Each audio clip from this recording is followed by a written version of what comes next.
Hi, I'm Grant Ward. This is the week 6 knowledge check video, and let's get into it. So, chapter 17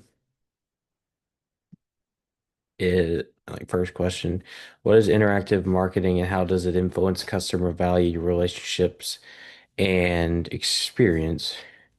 Well, interactive marketing involves two-way communication, buyer seller, and it's normally electronic communication mediated where the buyer controls how much information is received from the seller. Like it's more the buyer controls and the seller gives them what they want. And like customer relationships, they're sustained through unique ways and your interactive communication with each other. And then like also as the part of the customer value and it produces a customer experience which customers are looking for through website design and like context, community, customization, communication, connection. Like, and for even though it also provides time for place and form and possession, and it gives utility to customer. That's how it creates the value for customers. And then like the relationship, they're sustained through interactive, like you constantly talk, update, and ask them questions. What are 6 reasons consumers shop and buy online? 6 reasons: they are convenient, it gives choices, customization, communication, cost, and control. And why is it convenience? Well, it's because it's easy to order it online. You don't have to leave to go to a store. You don't have to buy it off a shelf. You don't have to spend gas. Oftentimes they advertise free shipping and then like choice. There's multiple choices you can customize, like baseball gloves, for example, easily customizable these days, and turnaround is getting faster and faster on those. It just makes it a whole lot easier. And like you can control it too. It's like you can control what you want, so it's easy.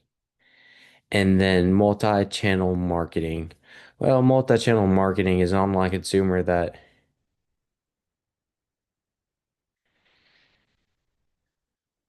well, excuse me, multi-channel marketing is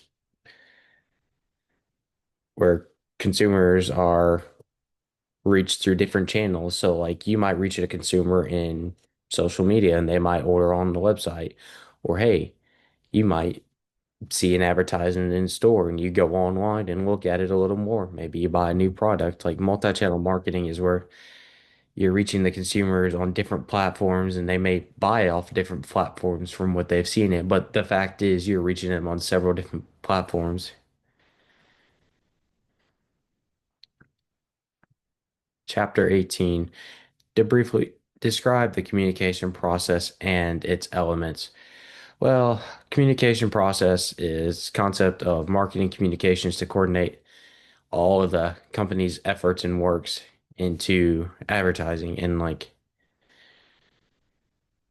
communication process has 6 elements: a source, a message, a channel of communication, a receiver, encoding and decoding, and and like so source is where is it coming from? Usually the business. And then a message is, hey, this is our product, why you'd like it, why you wouldn't like it, so on and so forth, or why is it better. Third is channel communication, where you're getting it from: advertisement, billboards, ads on social media. Receiver, what is receiving it. Then like you have encoding and decoding, like getting the message and understanding it to the consumer. Identify and explain the 3 steps of the promotional decision process. Yeah, there are the 3 steps for the promotional decision process. Excuse me. Sorry. Like you'll have the personal selling, you have advertising, and then you have the, excuse me. So like first element is you're identifying your targeted audience. You're selecting your objective, and then you're You have the planning, implementation, and evaluation. First one is like planning, identify the audits, select the target objectives, and setting the budget, and then you're implementing, selecting the right elements, designing it, putting it into play, see how it is, and then you evaluate. Did this boost our, say you're trying to boost sales, did it boost our sales? Did it boost our online engagement? Or is our website more visited? Are we having more foot traffic in our stores? It's it's just a quick evaluation and process of how you make your advertising campaign. And then chapter 19, what are the differences between product advertising and institutional advertising?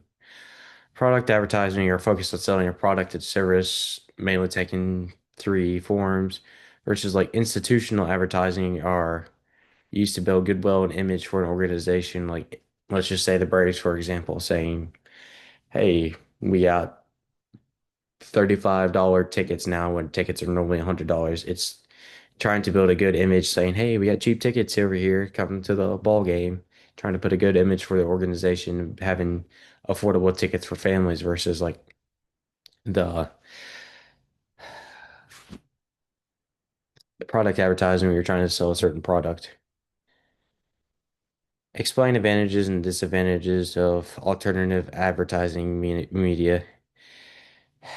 So like advantages and disadvantages. Television advertising reaches like a large audience, and disadvantage that it's expensive and it's perishable, like a Super Bowl ad. It's so expensive for that. While you can make an iconic ad, it's going to cost you several million dollars. So it's you have to A, nail the ad correctly, B, make sure it conveys your message, and C, are you willing to spend that money?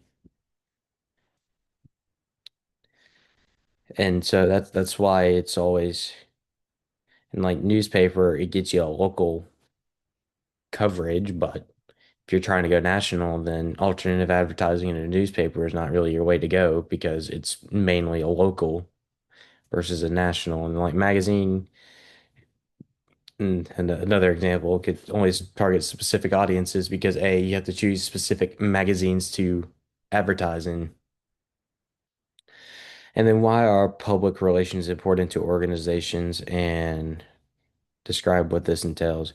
Well, public relations focus on communicating positive aspects of a business, and important to organizations because it's basically PR. It gives the company a good name. It gives the company a way to say, hey, we are good for the public. We have a good image, and it promotes your brand and helps you versus like if it's not a good public image and you don't have good public relations, oftentimes your company can lose money, like Bud Light, for example, with Dylan Mulvaney. They lost a lot, and Anheuser-Busch, they lost a lot of money with their advertising campaign a few years ago.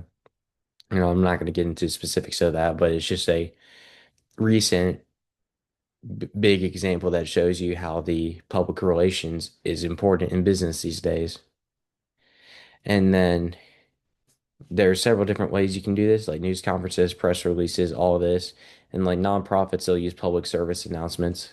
So there's several different ways you can do it, but PR is important because it helps the public know your company, know it has a good name. And that's all I have for this week. Oh, come on, where is it?